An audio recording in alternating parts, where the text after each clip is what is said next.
Notre Dieu est bon. Soyez salués ce matin dans le merveilleux nom de Jésus.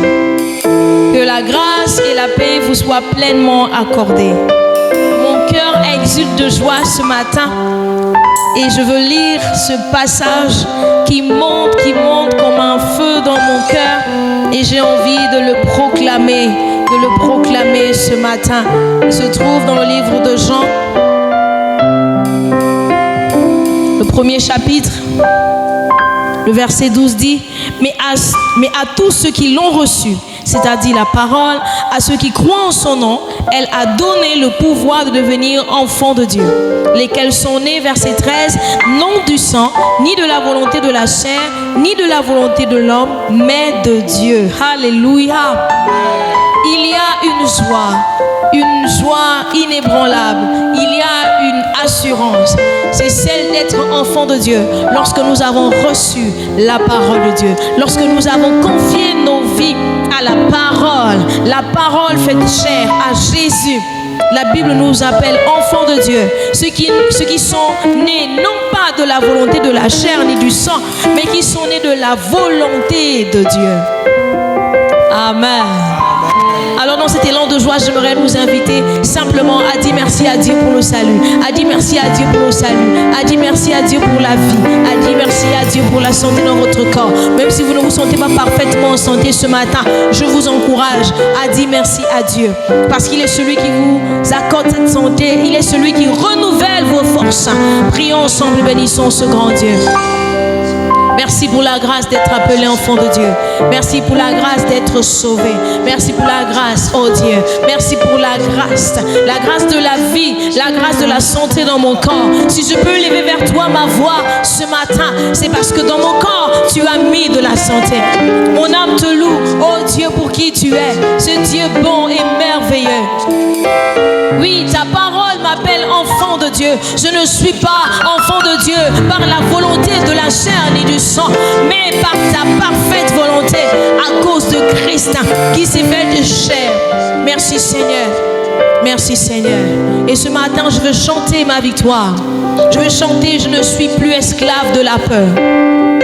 Avant de rencontrer le Fils, j'étais esclave du péché, j'étais esclave de la peur. Avant que je ne comprenne son amour, j'étais esclave de mes liens, j'étais esclave de la peur. Mais maintenant que je comprends son amour, je réalise qu'il m'a libéré de la vaine façon de vivre qui m'éloignait de Dieu. Je réalise que je suis une nouvelle créature en Christ. Je réalise que je suis enfant de Dieu. Et si je suis enfant de Dieu, la peur n'a pas de pouvoir sur moi.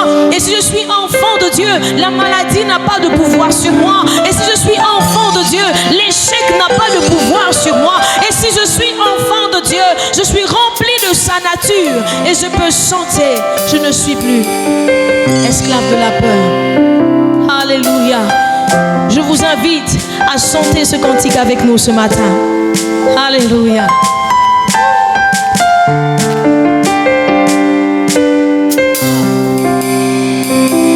Tu m'as ébloui par tes mélodies.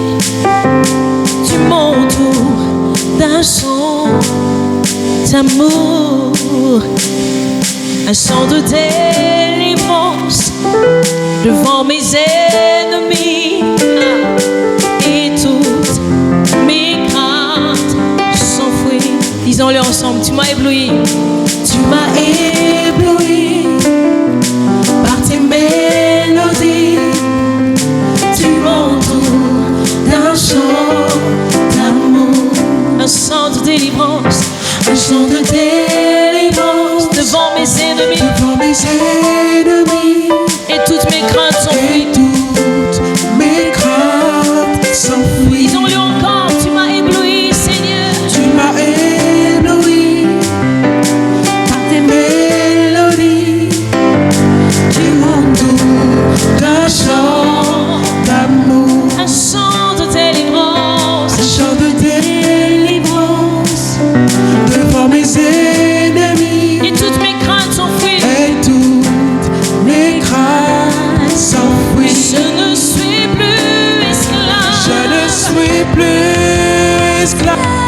de la paix.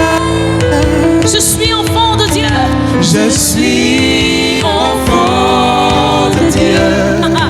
Je ne suis plus. Je ne suis plus esclave de la paix. Je suis enfant de Dieu. Je suis enfant de Dieu. Disons-le encore ce matin, je ne suis plus esclave. Je ne suis plus esclave de la paix. Je suis enfant de Dieu. Je suis enfant de Non, Dieu. non, non, je ne suis plus esclave. Je ne suis plus esclave de la paix. Je suis enfant de Dieu. Je suis enfant de Dieu. Disons avant ma naissance. Avant ma naissance, Tu m'avais choisi. tu m'avais choisi Et appelé par mon nom. et appelé par mon nom. Dites votre nom avant ma naissance. Disons-le encore. Avant ma naissance, Tu m'avais choisi. tu m'avais choisi Et appelé. par mon nom. Et tu m'as adopté. Tu m'as adopté. Je suis de ta Je famille. suis de ta famille. Et ton sang coule dans mes veines. Ton sang Alléluia. coule dans mes veines. Tu m'as adopté. Approprions-nous ces Tu paroles. m'as adopté. Je suis de ta Je suis famille. de ta famille. Et ton sang, Seigneur, Et ton coule dans mes sang veines. coule dans Encore mes une fois. veines. Tu m'as adopté. Tu m'as adopté. Je suis de ta Je suis famille. de ta famille. Et ton sang. Et ton sang coule dans mes Non, veines. je ne suis plus esclave. Je ne suis plus esclave de la paix. Je suis enfant de Dieu. Je suis enfant de Dieu. Je ne suis plus esclave. Je ne suis plus esclave de la paix. Je suis enfant de Dieu. Je suis Est-ce que vous pouvez le proclamer avec la enfant foi? de Dieu. Non, non, non, je ne suis plus esclave. Je ne suis plus esclave de la paix. Je suis enfant de Dieu. Je suis enfant de Dieu. Je ne suis plus esclave. Je ne suis plus esclave de la paix. De l'échec, car je suis enfant de Je Dieu. Je suis enfant du roi. Je suis enfant de Dieu. Je ne suis plus. Non, non, non, non. Je ne suis plus esclave de la Je paix. suis enfant de Dieu. Je suis enfant de Dieu. Alors je déclare que mon Dieu fond la mer et je peux la traverser. Tu fonds la mer et je peux la traverser. Mes peurs se noient dans ton amour. Tu m'as sauvé. Tu m'as sauvé, alors je peux chanter. Je suis enfant de Dieu. Tu fonds la mer et je peux la traverser. Tu fonds la mer et je peux la traverser. Mes peurs se noient dans ton amour. Tu m'as sauvé, alors je peux chanter. Je suis enfant de Tu Dieu. fonds la mer et je peux la traverser. Tu fonds la mer et je peux la traverser. Mes flammes se noient dans ton Mes peurs amour. se noient dans ton amour. Tu m'as sauvé, je peux Tu chanter. m'as sauvé, alors je peux chanter. Je suis enfant de Dieu. Tu fonds la mer et je peux la traverser. Tu fonds la mer et je peux la traverser. Mes soucis se Mes noient peurs dans se ton amour. noient dans ton Tu amour. m'as sauvé, alors je peux chanter. Tu m'as sauvé, alors je peux chanter. Je suis enfant Je de Dieu. suis enfant. Je lève mon poing et je dis oh, oh, oh.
Invite à réaliser ces paroles que nous venons de chanter.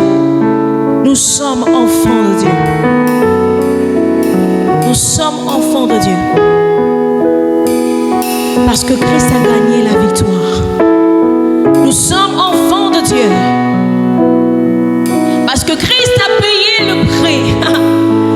Nous sommes enfants de Dieu. Alors que nous étions condamnés à la mort, il a pris notre place à la croix. Alors que nous étions condamnés à la séparation éternelle, il a pris notre place.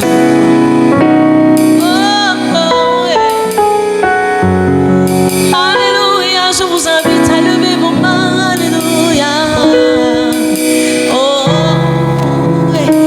Alléluia. Alléluia.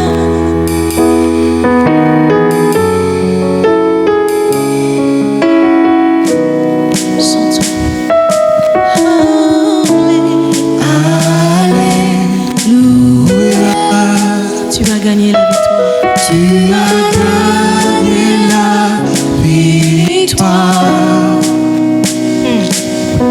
Alléluia. Alléluia. Tu l'as remporté pour moi. Tu l'as remporté pour moi. Chantons encore. Alléluia. Tu as gagné la Tu as gagné la victoire. Chante, chantons, alléluia. Alléluia. Tu l'as remporté pour moi. Tu l'as remporté pour moi. Encore une fois, alléluia. Alléluia. Tu as gagné la victoire. Tu as gagné la victoire.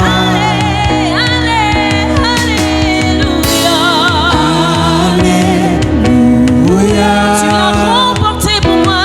Tu l'as remporté pour Tu as moi. vaincu la mort. Tu as vaincu la mort. Oh, ressuscité. Tu es assis en majesté. Assis en majesté. Tu es ressuscité. Tu es ressuscité. Tu as vaincu la mort. Tu as vaincu la mort. Ressuscité. Oh, ressuscité. Tu es assis en majesté. Assis en majesté. Tu es ressuscité. Tu es ressuscité. Chante Alléluia.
assis en majesté.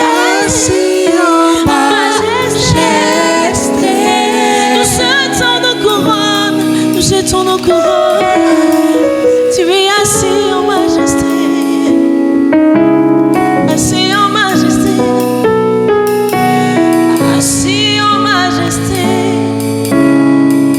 Assis en majesté.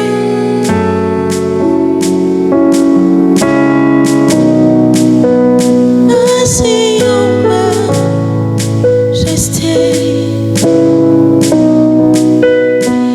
Assis en majesté. Assis en majesté. Assis en majesté. Ah. Assis en majesté, c'est toi le roi. Assis en majesté, assis en majesté. Tu es ressuscité.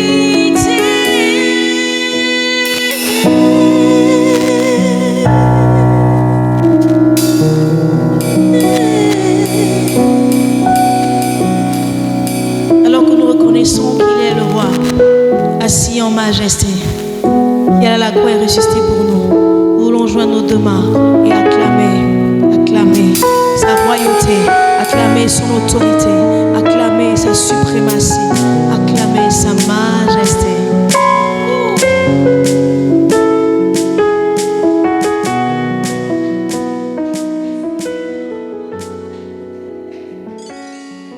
Alléluia! Gloire soit rendue à Dieu, notre Père, et à notre Seigneur Jésus-Christ.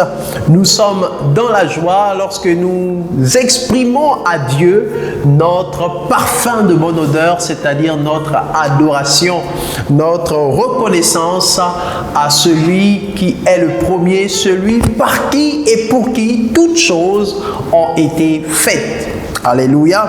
Nous bénissons le Seigneur pour tous les instruments qu'il met à notre disposition pour nous bénir au travers de ses cultes.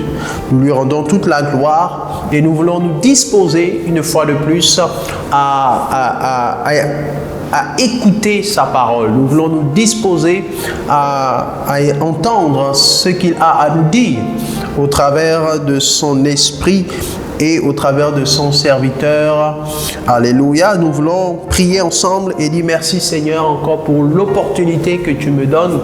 Merci encore Seigneur pour la grâce que tu me fais d'être en contact avec ta parole. C'est une grâce, c'est un privilège que d'autres n'ont pas sous d'autres cieux. Nous te disons merci Seigneur et nous te disposons nos cœurs, nous t'ouvrons nos cœurs. Viens régner dans nos vies Seigneur. À toi la gloire et la louange. Au nom puissant de Jésus. Amen. Que le nom de Jésus soit glorifié, que le nom de Jésus soit exalté. Aujourd'hui, nous voulons parler de la marche. Le thème de notre message, c'est « Marchons d'un même pas ». Alléluia.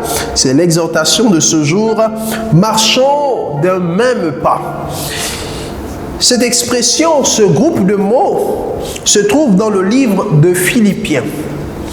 L'apôtre Paul insiste auprès des Philippiens pour les emmener à devenir davantage un.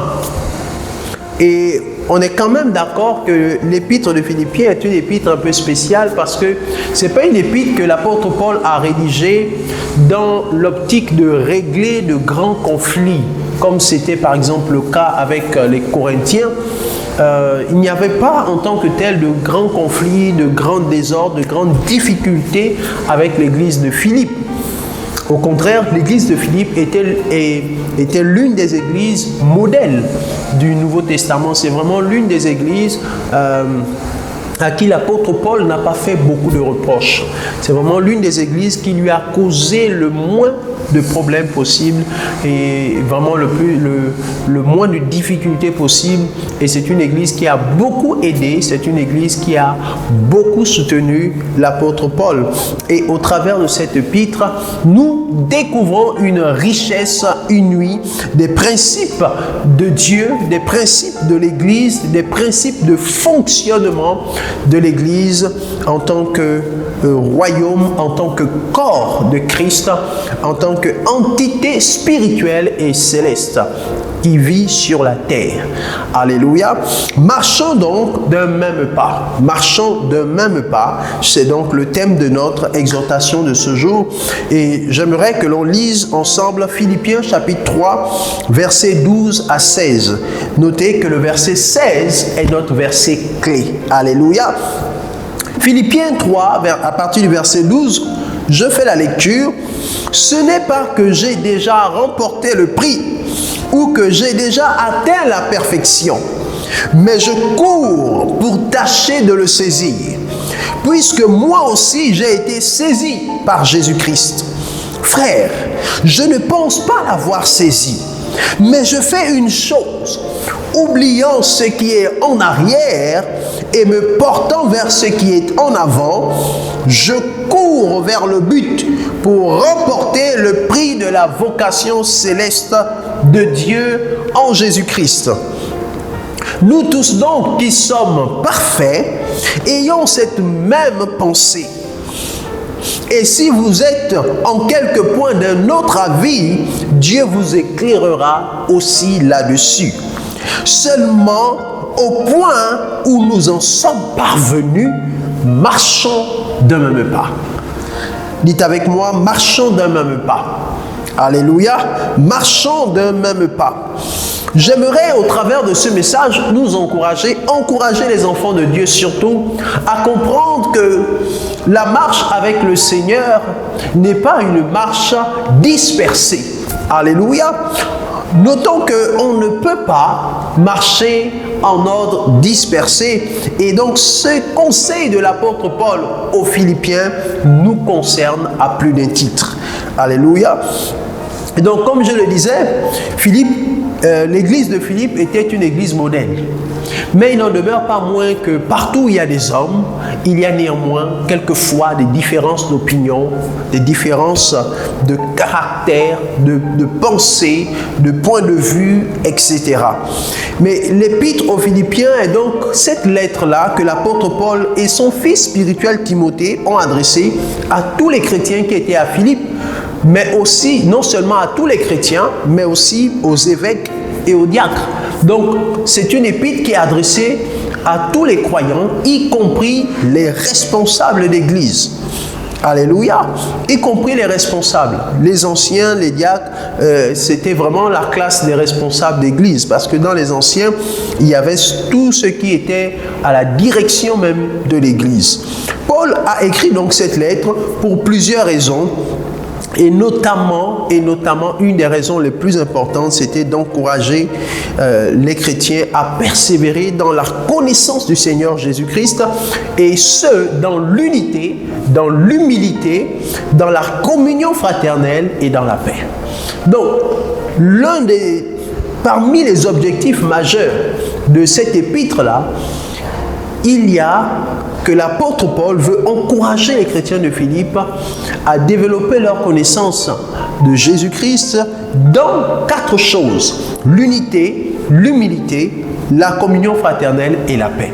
Et on se rend compte au fur et à mesure que ces 4 éléments sont indispensables au bon fonctionnement d'un groupe, d'un petit groupe, d'une église, ainsi de suite. Sans ces éléments, nous n'appartenons pas vraiment au même corps. Si nous appartenons au même corps, ces éléments seront naturels chez nous. Alléluia. Bien que c'était donc une église noble et stable, il n'en demeure pas moins qu'il pouvait avoir des divergences d'opinion sur certains points doctrinaux ou aspects de la vie communautaire. Certains aspects ne pouvaient pas être partagés par tout le monde. Ça arrive. C'est le cas dans toutes les églises. Mais il n'y avait pas de grande difficulté de conflits dans cette église, comme nous le disions, et on comprend que même lorsque il n'y a pas de grands problèmes ou de grandes difficultés, il y a néanmoins besoin de s'encourager pour pouvoir développer les traits de caractère de Jésus. Alléluia. Et je trouve que cette épître nous concerne à plus d'un titre. L'Église doit être vue, doit être perçue, doit être comprise comme une armée. D'ailleurs, la Bible dit que Dieu, le Dieu qui s'appelle Je suis, la Bible l'appelle aussi l'Éternel des armées. C'est-à-dire le Dieu qui est au-dessus de toutes les armées. Si ce Dieu est au-dessus de toutes les armées, ça suppose que ce Dieu a aussi une armée. Alléluia. Il y a une armée céleste. Il y a des myriades d'anges qui composent l'armée céleste et l'armée terrestre de Dieu, c'est l'Église. Alléluia. L'Église, elle doit être comprise comme étant une armée. Et lorsque on comprend comment fonctionnent les armées sur cette terre, on peut imaginer comment est-ce que l'Église aussi doit fonctionner. On remarque que les forces armées, les forces de défense nationale des différents pays s'exercent toujours à marcher d'un même pas. Alléluia, s'exerce toujours à marcher d'un même pas. Très bientôt, nous allons avoir tout près de nous nos festivités d'indépendance et nous aurons donc à cette occasion le défilé, comme ça se fait chaque année. Et à ce défilé-là, nous voyons différents corps d'armée, nous voyons les différents corps justement, nous voyons les différentes divisions de l'armée, nous voyons les différents groupements de soldats qui s'organisent et qui exercent le pas militaire. Alléluia, le pas de l'armée qui marche d'un même pas. C'est un message. Alléluia, c'est un message d'unité nationale, c'est un message de force parce que lorsque vous êtes unis, vous êtes forts. C'est un message vraiment d'harmonie, comme pour dire que nous sommes un. Nous représentons une seule patrie. Nous n'avons pas plusieurs patries à la fois. Non, nous sommes représentants d'une seule patrie. Nous défendons une seule nation. Nous sommes là pour les intérêts de notre nation. C'est la même chose pour l'Église. L'Église est l'armée de Dieu sur terre. Et en tant qu'armée, l'Église doit avoir des réflexes de soldats, être capable de marcher d'un même pas, être capable de s'harmoniser, être capable de défendre unanimement les intérêts du royaume. Nous sommes tous des ambassadeurs. Alléluia. Donc, ce que Paul dit est vraiment crucial. Dans une armée, on ne marche pas en ordre dispersé. Dans une armée, on n'est pas indépendant du reste du groupe. Ce n'est pas possible. Dans une armée, on est soumis à ceux qui ont des galons supérieurs à nous. Dans une armée, il y a différents grades. Dans une armée, il y a différents statuts.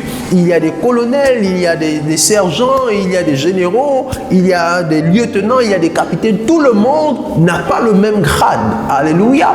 Et plus on est en face des personnes qui ont des grades supérieurs, plus on se met à leur service, plus on s'humilie, plus on reste organisé, plus on écoute, on suit les directives, plus on fait corps. Parce que nous sommes une même armée et une armée est organisée, une armée est disciplinée et c'est à cela que l'apôtre Paul nous appelle. Alléluia. Lorsqu'une armée est sur un champ de bataille et qu'il y a un mot d'ordre qui est donné, par exemple, restons groupés, vous allez constater que, en général, c'est parce que l'armée ne sait pas exactement où se trouve l'ennemi. Ça peut être un terrain désertique, ça peut être dans une forêt, etc. L'ennemi peut être caché un peu partout, l'ennemi peut être dans certains bois, il peut être à gauche, à droite. Et parfois, quand on ne sait pas exactement où est localisé l'ennemi, on demande aux soldats de rester groupés. On demande aux soldats de ne pas se disperser. Et évidemment, celui qui dans le groupe se disperse en premier est plus facilement en proie à l'ennemi. l'ennemi. Il est plus facilement exposé aux attaques de l'ennemi. Il est plus facilement exposé aux fléchettes de l'ennemi. Et donc, une armée est appelée à marcher d'un même pas, est appelée à marcher ensemble. Et l'apôtre Paul nous exhorte à marcher d'un même pas. Alléluia. J'aimerais que si tu m'écoutes, tu réalises que en tant que flot d'eau vive, tu es un soldat. Et un soldat est appelé à marcher d'un même pas. Un soldat est appelé à obéir aux directives de ses supérieurs. Si tu es un sergent dans l'armée, tu obéis aux ordres du général ou du colonel. Alléluia. Exactement comme fonctionne une armée, l'Église devrait être capable de tirer les bons enseignements de ce corps qui est un élément important dans la nation. L'Église de Jésus est appelée donc en tant qu'institution à marcher d'un même pas. Flot d'eau vive est appelé à marcher d'un même pas. Chaque enfant de Dieu, chaque groupe, chaque département, chaque département, chaque comité est appelé à marcher d'un même pas. Et même lorsque vous n'êtes pas encore en Christ, lorsque vous donnez votre vie à Jésus, comprenez que vous devenez systématiquement un soldat. Alléluia. Vous ne pouvez pas appartenir à Jésus et ne pas être enrôlé dans l'armée de Jésus. C'est que vous n'appartenez pas encore à Jésus. Donc je vous encourage à suivre le pas et à marcher d'un même pas. Alléluia. J'aimerais parler de deux choses. Premièrement, les exigences de marcher d'un même pas. Il y a des exigences pour pouvoir marcher d'un même pas. Alléluia. Et l'apôtre Paul, dans son discours, nous révèle certains points, certaines exigences. Il nous fait comprendre ceci. Il dit, ce n'est pas que j'ai déjà remporté le prix ou que j'ai déjà atteint la perfection, mais je cours pour tâcher de le saisir, puisque moi aussi j'ai été saisi par Jésus-Christ. Il dit, frère, je ne pense pas l'avoir saisi, mais je fais une chose, oubliant ce qui est en arrière et me portant vers ce qui est en avant, je cours vers le but. Alléluia. Première condition essentielle pour pouvoir marcher d'un même pas, c'est avoir le même but. L'apôtre Paul dit, je cours vers le but. Alléluia. Nous devons avoir le même but pour pouvoir marcher d'un même pas. Dans une armée, les soldats n'ont pas des buts différents.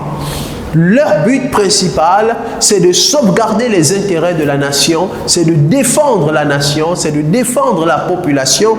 Et donc, ils obéissent aux ordres dans le but, alléluia, de protéger la souveraineté de la nation. Donc, nous devons avoir un même but. Et l'apôtre Paul dit que je cours vers le but. Et quel but? De quel but part-il? Du but de remporter le prix de la vocation céleste de Dieu en Jésus-Christ. Ce prix de la vocation céleste est pour tous les croyants et pour tous les enfants de Dieu. Donc, en tant qu'enfants de Dieu, si nous voulons parvenir à marcher d'un même pas, voici le premier but à regarder. Alléluia. Ça, c'est le but général. Regardez au prix de la vocation céleste. Et on a beaucoup de mal, beaucoup de difficultés à marcher d'un même pas parce que nous ne regardons pas premièrement au but que nous voulons atteindre ensemble. Nous regardons à nos opinions personnelles, nous regardons à nos intérêts personnels, nous regardons à nos frustrations personnelles et nous ne regardons pas suffisamment au but. Alléluia. Regardez au but. Regarder au but, c'est regarder devant. En fait, on ne peut pas avoir un but qui est derrière nous. Ce n'est pas possible. C'est que ce n'est plus un but. Un but est toujours devant nous. Parce que c'est un objectif à atteindre. Alléluia. Lorsqu'il est déjà atteint, c'est fini. S'il est passé, c'est fini. Ce n'est plus un but. Le but, c'est quelque chose que l'on veut atteindre. Alléluia.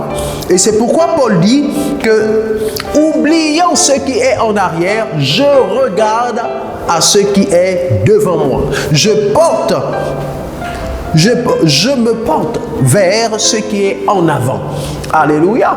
Vous ne pouvez pas regarder au même but si chacun regarde en arrière. Nous ne pouvons pas marcher d'un même pas si nous passons chacun pour sa part le temps à regarder en arrière, à regarder l'année dernière, à regarder il y a 5 ans, à regarder il y a 10 ans ce que nous avons fait ou ce que nous n'avons pas fait, ce que nous avons eu, ce que nous n'avons pas fait. À un moment donné, nous devons être capables de faire table rase et de nous projeter vers l'avant. L'apôtre Paul dit, oublions ce qui est derrière. Alléluia.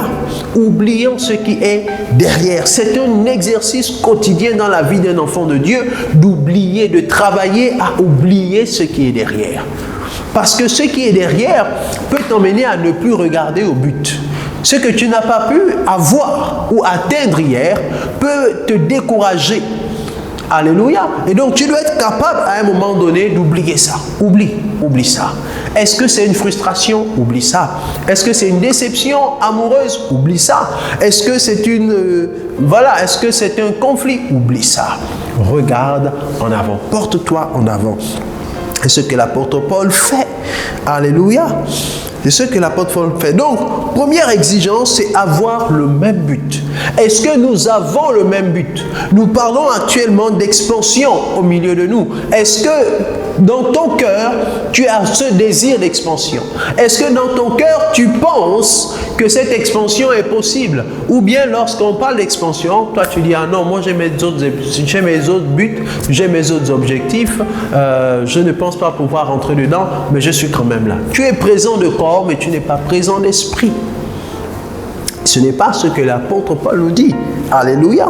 Nous devons avoir le même but en Christ. Première chose. Deuxième chose, s'accorder pour marcher vers ce but.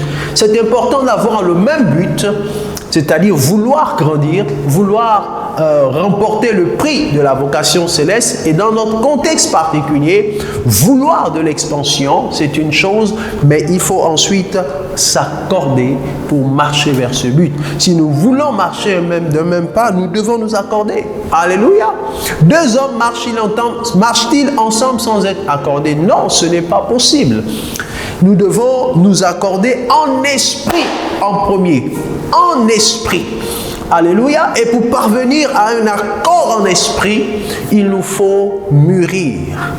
Le but dans la prière. Chacun pour sa part doit prendre le temps de prier. Dans ces sujets de prière, dans ces temps d'intimité avec le Seigneur, dans ces temps de prière avec le Seigneur, il doit intégrer la vision, le but de l'expansion de Dieu pour les ministères Flot d'eau vive, pour sa vie personnelle et pour le royaume de Dieu. Alléluia. Nous ne devons pas juste vivre comme si Dieu n'avait pas pour nous des objectifs et des plans. Non, les buts que nous devons développer sont ceux de Dieu et nous devons nous accorder en esprit. Premièrement, nous accorder en esprit. Lorsque nous parvenons à nous accorder en esprit, alors nous n'avons pas de problème de loyauté. En fait, le problème de la loyauté provient quelque part du manque d'accord en esprit.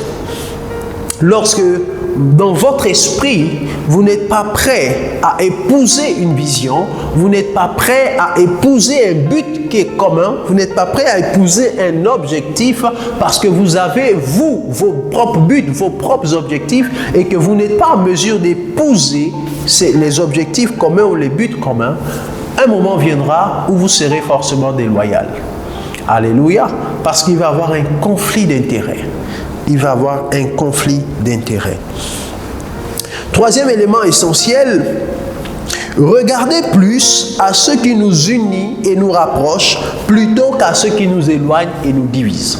Marcher de même pas exige que nous regardions davantage le côté positif des choses plutôt que le côté négatif. Exige davantage que nous puissions regarder plus à ce qui nous unit plutôt qu'à ce qui nous divise. Alléluia.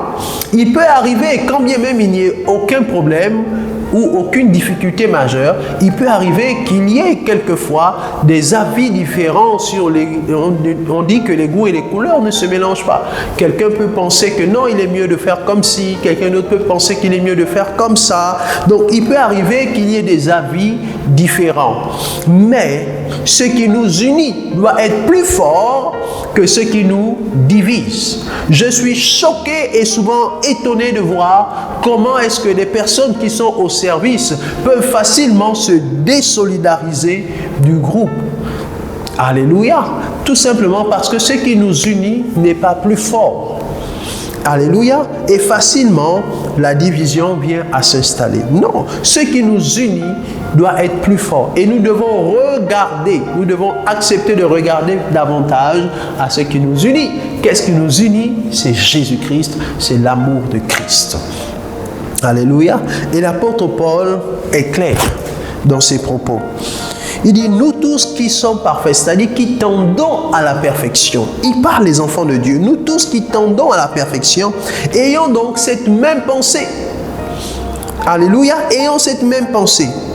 Et si vous êtes en quelque point d'un autre avis, Dieu vous éclairera aussi là-dessus. Seulement, au point où nous en sommes parvenus, marchons de même pas. Alléluia. Ça veut dire qu'il y avait une divergence d'opinion. Ça veut dire qu'il y avait peut-être des personnes qui pensaient faire les choses autrement. Il y avait peut-être des personnes qui pensaient qu'il fallait aller à gauche, d'autres à droite. Il n'y avait pas forcément une harmonie parfaite. Alléluia. Mais l'apôtre Paul dit, au point où nous sommes parvenus, marchons des mêmes pas. Alléluia.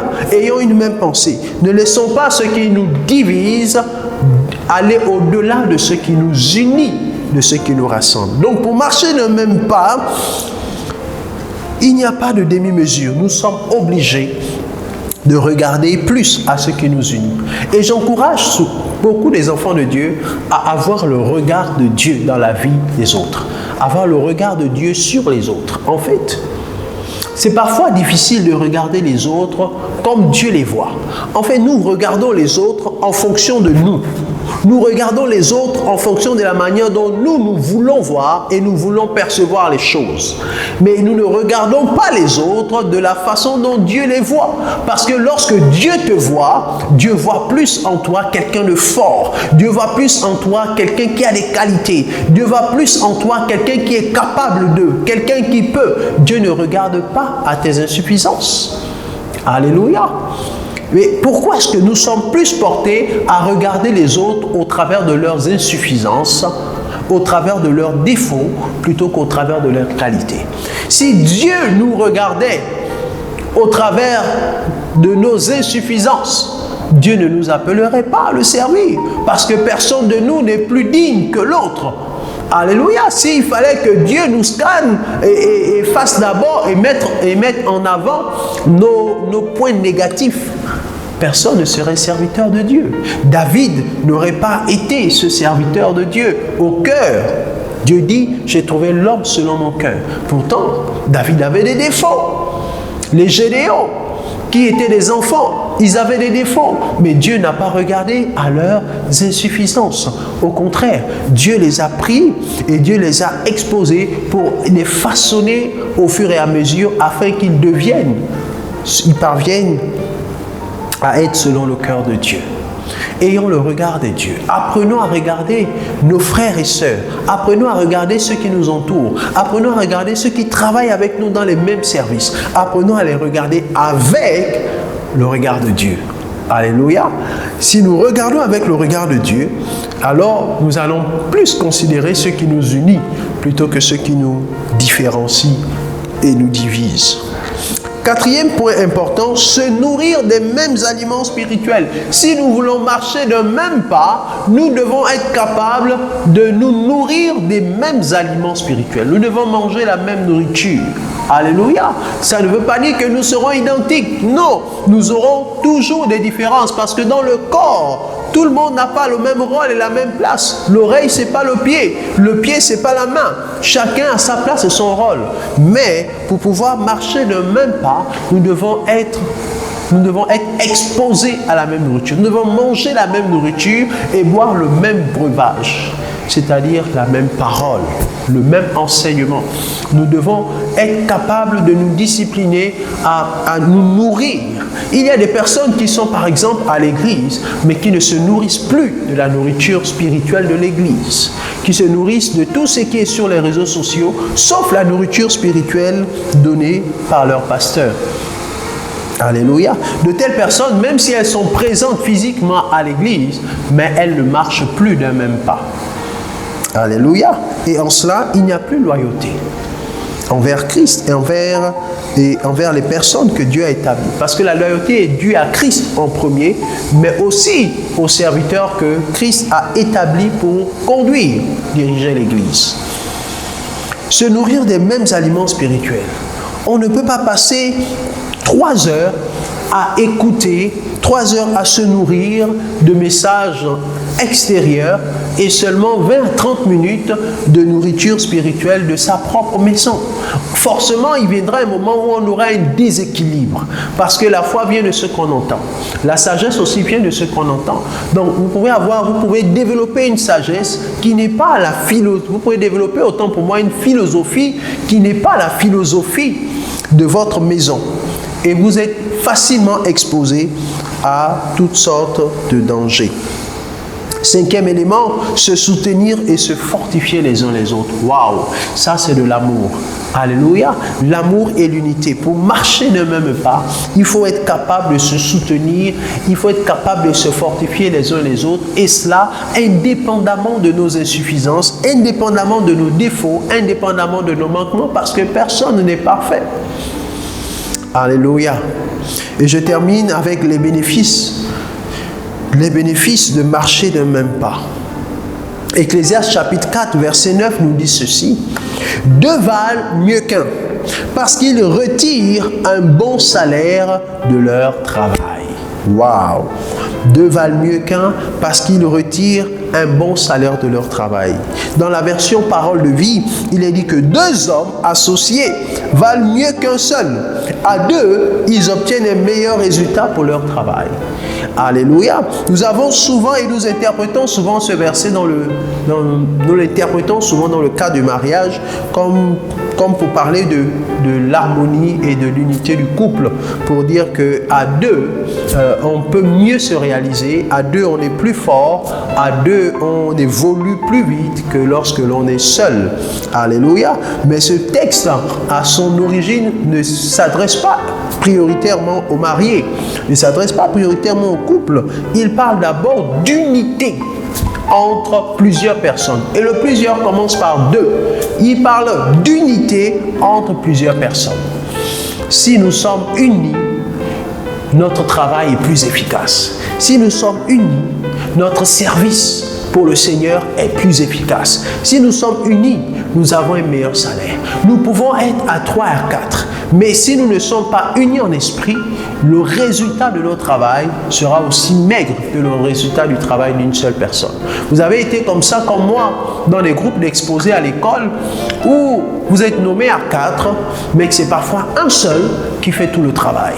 Vous êtes nommé 4, vous êtes 4 dans le groupe. Mais il y en a 3 qui estiment qu'il y a un qui est super surdoué, qui est super intelligent, et qu'eux, ils n'ont pas besoin de s'investir, ils n'ont pas besoin de mouiller le maillot, et puis aller juste un semblant de travail, et puis on abandonne tout le travail à une personne dans le groupe qui se charge de trouver les idées, qui se charge de rédiger, qui se charge de faire la saisie, qui se charge de... Et même au moment de l'exposé, qui est l'exposant le plus prolifique. Alléluia. Mais nous devons comprendre que le travail d'une seule personne ne sera jamais le travail d'un groupe de 3, de 4 personnes. Alléluia. Si le Seigneur nous met en groupe pour pouvoir offrir un service, c'est parce qu'il veut de la qualité. Alléluia. C'est parce qu'il veut que ce soit meilleur. De la même manière, il y a des corps, il y a des divisions dans l'armée. Ce n'est pas tous les soldats qui font la même chose. Il y a différentes divisions, il y a différents corps. Il y a différents groupements, ils ont des buts et des objectifs distincts et bien spécifiques. Alléluia. C'est l'unité qui fait la force. J'aimerais nous encourager à être unis en esprit. pas unis simplement parce que nous nous voyons, nous nous saluons. Non, unis en esprit. Être capable d'avoir les mêmes pensées, être capable d'avoir les mêmes ambitions, être capable d'avoir une même âme, comme dit l'apôtre Paul. Alléluia. Philippiens chapitre 2, verset 2 à 4 dit ceci: comblez la mesure de ma joie, c'est-à-dire rendez ma joie parfaite, en vivant ensemble, en bonne entente, soyez un, dans la pensée comme dans l'amour, accordez vos sentiments et vos façons de voir, aspirez au même but, travaillez comme si vous aviez un seul cœur, une seule âme et un seul esprit. Waouh! N'agissez pas en vue de la satisfaction de vos désirs particuliers. Laissez tomber tout esprit de rivalité, que ni la vanité, ni le désir de faire bonne impression ne commandent vos actions. Que par humilité, chacun considère son frère comme meilleur et plus important que lui-même. Apprenez à reconnaître la supériorité des autres. C'est ça une armée. Ne pensez pas seulement à vos intérêts personnels ou à l'avantage que vous pouvez tirer des autres. Désirez au contraire le bien de votre prochain et prenez ses progrès à cœur. Amen. Waouh! Ne pensez pas seulement à l'avantage que vous pouvez tirer des autres. Il y a certains qui pensent que, waouh, dans ce milieu-là où je suis là parce que il y a tel qui me fait du bien. Je reste dans cette église parce qu'il y a tel qui me bénit. Je reste dans cette église parce que je sais que je pourrais avoir un sac de riz. Je reste dans cette église parce que je sais que si j'ai un problème, je pourrais utiliser le téléphone arabe. Je reste dans cette église parce que on pense parfois juste aux bénéfices qu'on peut tirer des autres. Alléluia. Mais on n'est pas prêt à faire corps. On n'est pas prêt à marcher le même pas. On n'est pas prêt à s'investir. On n'est pas prêt à travailler sur ses défauts pour pouvoir mieux épouser la vision de l'Église. Bien-aimés, nous avons du travail. Nous devons apprendre à marcher le même pas. L'expansion exige de marcher le même pas. Si nous ne pouvons pas marcher le même pas, alors l'expansion sera une affaire de 2 ou 3. Mais c'est l'affaire de tous et pour ça, nous devons être une armée et une armée marche le même pas. Je prie que le Seigneur vous donne un esprit d'unité. Je prie que le Seigneur vous donne un esprit de rassembleur. Il y a des personnes en qui le Seigneur met ce fardeau, dépose ce fardeau, celui de rassembler. Alléluia, celui d'associer et non pas celui de diviser. Le Seigneur veut nous emmener à une dimension où nous expérimentons ce que l'Église primitive a expérimenté, mais cela exige de marcher d'un même pas. Alléluia. Et lorsque nous parvenons à le faire, nous voyons plus de bénédictions au milieu de nous, nous voyons plus de grâce, nous voyons plus de résolution de problèmes, nous voyons plus d'amour, plus d'harmonie. Et waouh, on est béni d'être dans un tel milieu. Que le Seigneur nous bénisse, que le Seigneur vous fortifie dans vos défis, que le Seigneur vous donne d'être un bon soldat de Jésus-Christ. Un soldat n'est pas indépendant. Un soldat ne marche pas seul. Un soldat marche en groupe, en bataillon. Alléluia, et d'un même pas. Que le Seigneur bénisse sa parole. Puissions-nous prier maintenant et demander au Saint-Esprit de nous unifier davantage face aux défis qui sont devant nous, face à tout ce que nous avons à remporter comme prix, et principalement le prix de la vocation céleste qui est notre but majeur en Jésus-Christ. Nous voulons dire merci Seigneur pour ta grâce, merci pour ta parole. Saint-Esprit, sois à l'œuvre dans nos vies. Saint-Esprit, nous avons plus que besoin de toi pour marcher d'un même pas et marcher à ton rythme, marcher à la vitesse que tu imposes à chacun d'entre nous. Nous sommes des soldats et notre devoir est de suivre. Si tu nous donnes une direction, nous voulons la suivre. Nous voulons être de bons soldats. Aide-nous, Saint-Esprit. Merci pour ta grâce, merci pour ta présence, car nous savons qu'au travers de ta parole, tu nous façonnes. Gloire et louange te reviennent au nom de Jésus. Amen. Que le Seigneur vous bénisse. À très bientôt.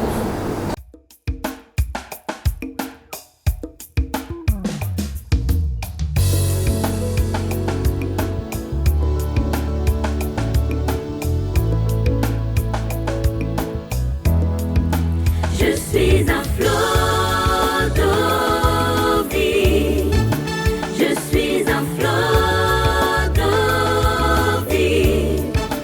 c'est le cas.